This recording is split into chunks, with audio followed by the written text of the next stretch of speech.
small businesses. And as the pandemic went on and the Paycheck Protection Program went on, there was a lot of kind of pressure from politicians and the community, and like the true small businesses are at a disadvantage. They're getting left behind, and it really forced financial institutions to go downstream to help those small businesses, which for us was awesome. We loved. We're so passionate about that. And so banks got a taste of we're truly helping someone that needed a $20,000 loan, and it was pretty incredible. So coming out of the pandemic, those are two things. They're a lot more open to the smaller loans. They know they needed to embrace digital technology and automate some of that.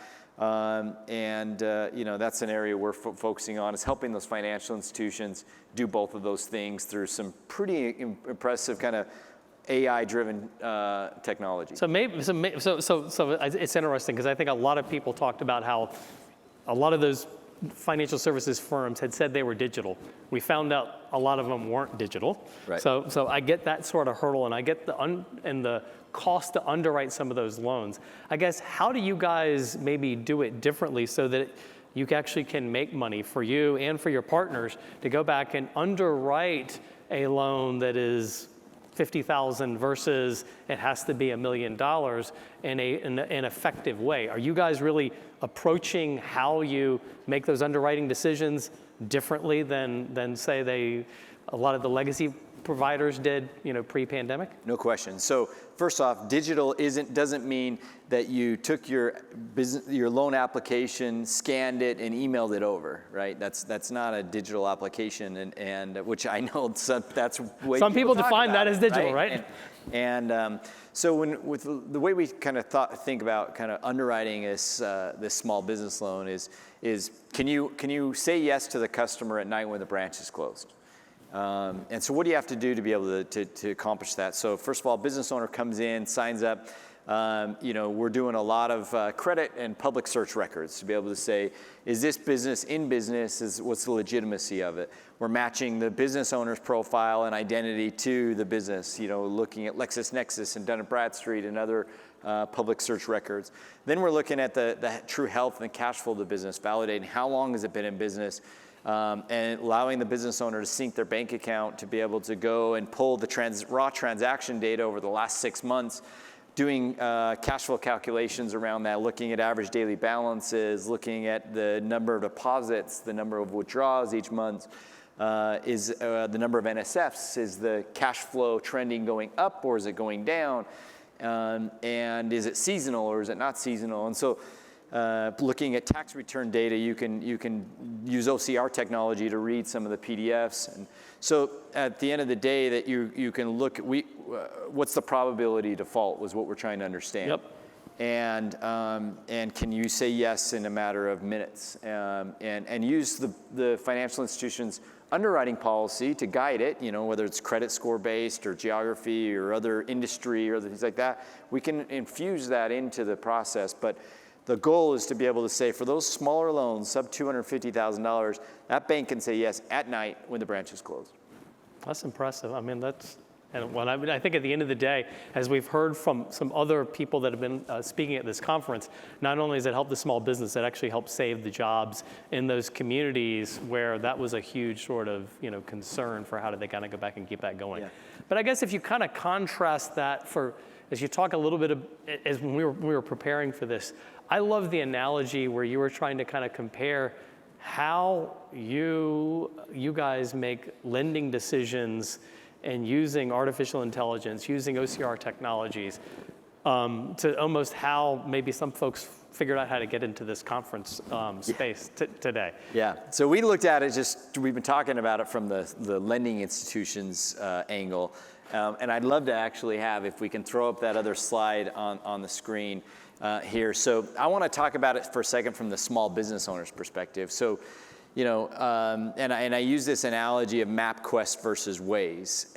How many of you, maybe the youngins don't remember using MapQuest, but I'm sure a decent number of people in the audience remember using MapQuest, right? So you go to MapQuest, you print it off, and you'd have 4 or 5 pages. In this case, there are 3 pages, and it had all the different instructions: go 0.1 miles or 0.5 miles. And it didn't. What happened is you were going along the way, and there was construction, or there was a car accident, or there was some sort of detour. It didn't matter. This was your MapQuest directions, and then you were SOL, right? You were in trouble. And Waze, and most of the mapping technologies takes in real-time data to be able to guide you on your path to get you to your destination in the most time-efficient manner. Well, small business owners, I think a lot of times we're looking at lending, and we're taking a snapshot view of that small business owner today. Let's look at an application. Let's look at your tax returns. Let me get your financials and look at it at one moment in time.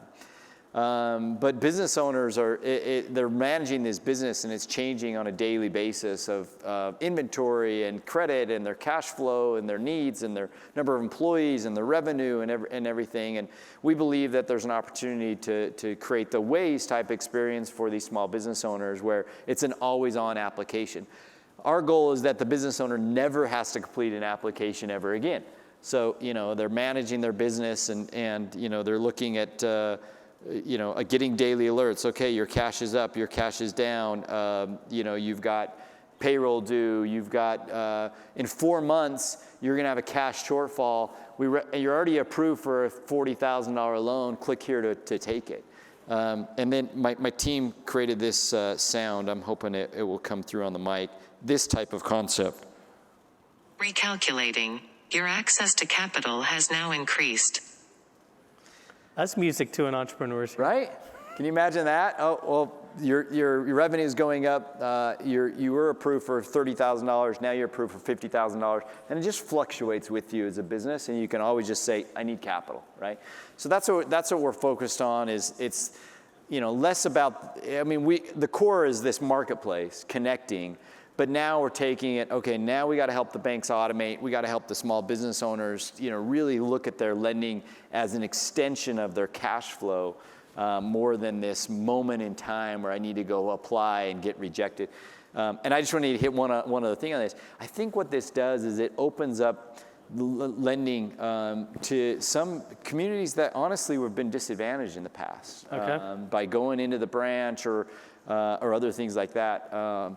Women-owned businesses, minority-owned businesses, and other things like that were maybe judged on other things besides, specifically the creditworthiness of that business. Mm-hmm. And that's something that we're truly passionate about at Lendio, and believe that we should look at a business for the health of that business, and not on other factors that may negatively impact the decision. Well, and I think that's what they end up saying, the anonymization of how I interact with a chatbot or an online service versus picking up and talking to a call center agent, much less walking into a branch. The amount of information someone's willing to share has just really skyrocketed. So I think if you have that ability, then you truly are judging them based on, is this a really good credit decision to go back and make based on the health of the business, and changing it based on that. And so you really get to be judged on how effective is your business versus any bias, and you shouldn't, and there should be very comfortable around coming to you guys. No question. Does that tie in at all to kind of Lendio Gives? Maybe that's a good segue there. It was one of the things when I was looking you up, Brock, to see what have you done. It's interesting because I look at Lendio Gives, and a big part of what Dan has done here, they've set up a foundation to figure out how they keep this going. There are other sort of I would say entrepreneurship organizations in Charlotte that have been giving back into other areas to go back and help. Tell us a little bit more about Lendio Gives. Yeah, so Lendio Gives is an arm of Lendio that really focuses on how do we give back to the community and have an impact on the lives of others around the world, right? And so there's kind of two components to it. The first is that for every loan that's funded on our platform, and it's thousands that are happening each month, we'll fund more than $1 billion of loans this year across hundreds of thousands of small businesses. So for each one of those loans, we contribute a loan to an entrepreneur in a third world country. 90% of the entrepreneurs are female entrepreneurs. And the way that this happens, though, is that it's employee driven. So we ask our team members to sacrifice one thing a month. I don't care if it's a cup of coffee, a lunch, a dinner, whether it's $5 or $100, it doesn't matter to me. Sacrifice something, contribute to this, and then Lendio matches that, and then it's the performance on these loans are incredible. Okay. It's like very extremely, like almost no defaults. So the repayment of those loans, it's evergreen. It goes back into this fund, and we just keep going back and funding these. So if you go to Kiva, you can look at Lendio Gives. I think we're the number 1 or 2 kind of provider of these, microloans. Well, that's what I was wondering. They microloans kind of. Yeah, across the world. And so you're helping, a female entrepreneur that wants to buy, in Africa, wants to buy a goat and sell the goat's milk to feed their family. Or, they're making, some sort of craft. The stories are incredible.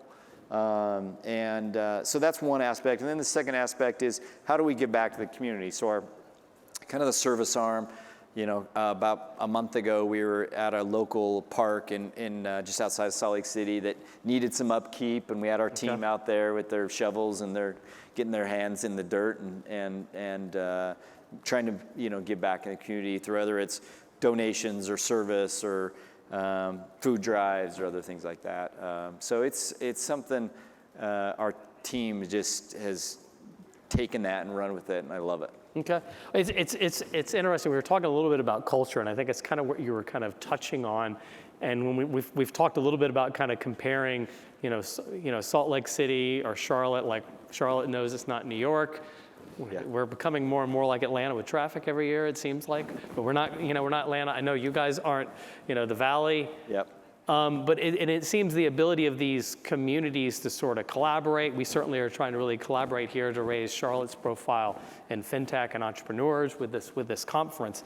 I guess, how do you really, would you say, highlight, how is Lendio doing it right to attract the right sort of talent that wants to join your organization? I mean, I would tell you those two things you just highlighted around giving back into my own local community, but then also how can I go back and help, while I'm actually helping do good in the community that I'm in, I'm also helping fund microloans to emerging markets, and the fact that continues to sort of recycle just has got to make me feel good about showing up to work every day. Yeah. So, let me just first say that we've done, I'm so passionate about our culture, and we've learned a lot through trial and error, right? We all, let's try this or let's, but, there's 3 things that we kind of hang our hat on. And the first is that this around values. What are the values that we espouse at Lendio that we hire and fire to? So for us, the 2 are humble and hungry. That type of person who comes in doesn't have to be, doesn't always have to be right, isn't the smartest in the room, like really team oriented, likes to get feedback, all that kind of stuff. Plus this combination of I'm motivated, I'm driven, I like goals, I want to, that's a big part of kind of our culture. So we really hire and fire to that. The second thing is that we look for people that are mission driven, that love the idea of small businesses and giving back and helping business, like the stories of helping these small businesses, grow their business and be the lifeblood of the economy. Like that's a really important part of who we are. And then third, I would say is they have to have this kind of growth mindset. We're growing very quickly, and that requires adapting and changing, and it's not kind of for the faint of heart, because there's a lot that happens as we continue to accelerate. So those are the things that we seek to we use to attract the talent that we're going from. And so people that must be able to need to wear lots of different hats if you guys are in kind of that hyper growth mode. Yeah. So it's interesting as you talk about mission. I know Bill Rogers, the CEO of Truist, was talking a little bit yesterday about purpose and how do you attract. They talked about really they attract a lot of talent based on purpose, which is very similar how you guys do it with mission. So it's interesting to get even you say a very very large bank with a more entrepreneurship organization. Still, it doesn't mean that those missions or purpose can't apply to both. Yep. How has can you talk a little bit the impact of culture around what it's been like with your staff during the pandemic, coming out of the pandemic? How has that changed how your teams work together to go back and deliver capability to your customers? Has it changed? Yeah, so during the pandemic, we flew close to the sun. It was with PPP loan, just because of the sheer demand. We had the first day of PPP, I put out a tweet that got me. I'd never had anything like this happen before in my life. It went viral, and with the next 3 days, I was literally I had about 32, I think it was, press interviews. I was on CNN, I was on CNBC, I was in New York Times, Wall Street Journal, San Francisco Chronicle, every publication, tier 1 publication, because PPP was thrust on stage, what happened was that attracted thousands of business owners to Lendio. We were already growing and had a good brand, but this really accelerated that. And so it took a pretty, you talk about kind of, how much work you put in, and sometimes, I'm putting in 20-hour days. You kind of say that as cliche. We were legit putting in 20-hour days for 6 weeks straight, and no time off. And, but our mission changed from fueling the American dream to saving the American dream. And you can never underestimate the power and the force of a group of individuals that are kind of joined together around this common cause that's bigger than themselves. And so that was amazing to be able to see. So, what have we learned since then? A lot around during the time, you kind of all of the culture questions around, okay, well, how do you stay connected, and how do you keep your culture thriving, and when you're remote, and what is your policy? Is it work from home? Is it in the office, and all those kind of things? I'm happy to talk. I don't know, where do you want to go? Is it evolving? I guess, are you in the office? So we certainly heard different views on this. And some people say, no, I need that team in the office because that's what's going to instill the values. It helps deliver on the mission because I need to do that. Or it's like, no, I can go back and do that remote, I guess. Where are you thinking?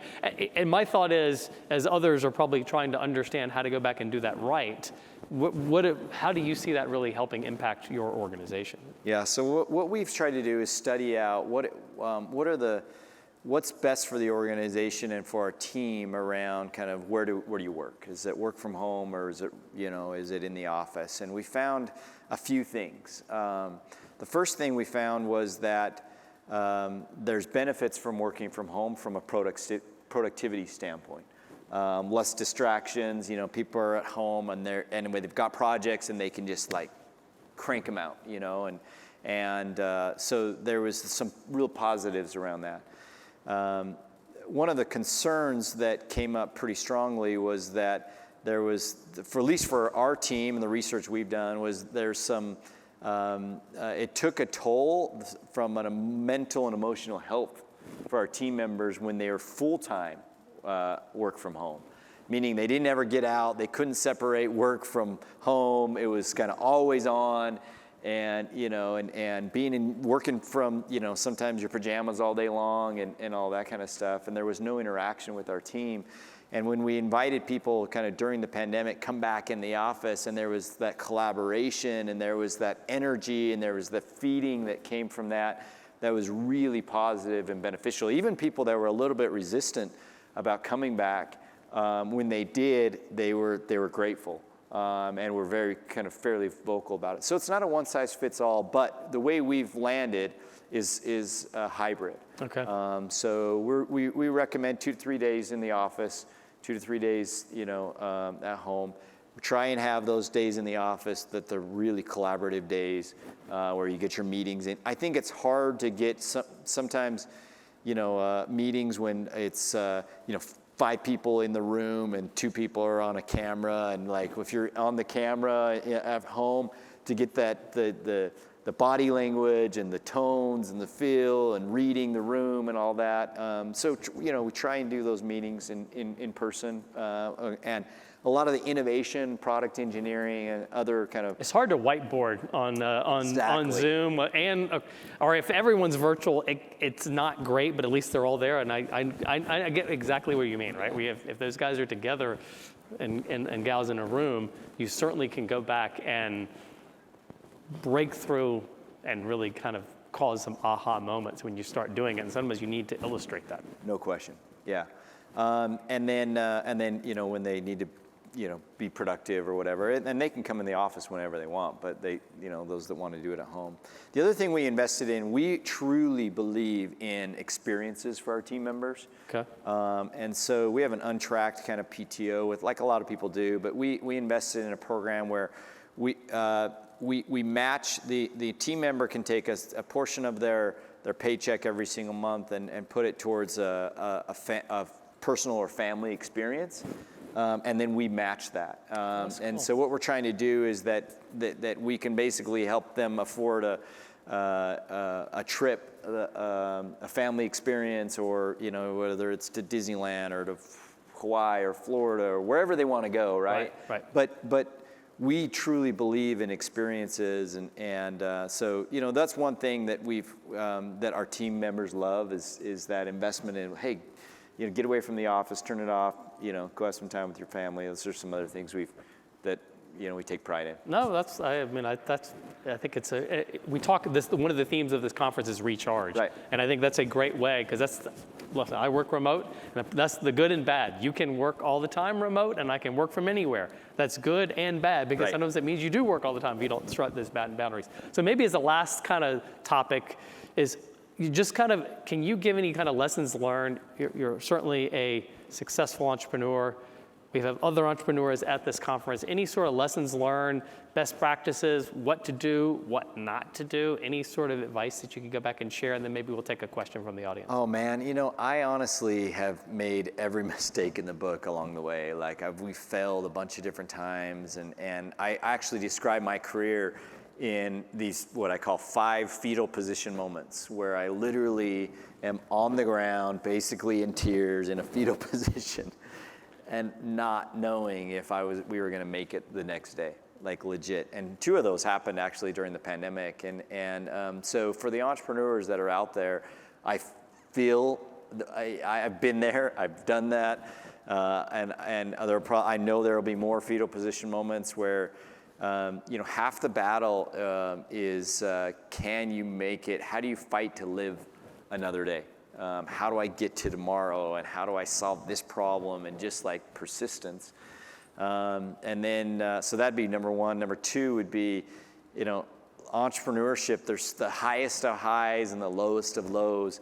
You have to enjoy the journey, like along the way. You have to take in the moments and not get too excited. And sometimes the highest of highs and the lowest of lows are literally in the same day or within hours of each other. And so, I don't have it all figured out, but those are 2 lessons I've learned along the way. Cool. We probably have a question, maybe time for one question from the audience before we go to the next panel. Anyone have a question for Brock? Anyone? Nope. Okay. Well, with that, I know we're at time, so I just would like for everyone to give Brock a round of applause. Appreciate it. And don't go anywhere, because Brock's going to stay on stage. We're going to have a quick sort of intermission, not a long break. So a quick sort of intermission to set it up, and we're going to do a panel discussion with a few others on stage with Brock. Thank you. Thanks, Aubrey. Appreciate it. Enjoyed it. Thanks, everyone.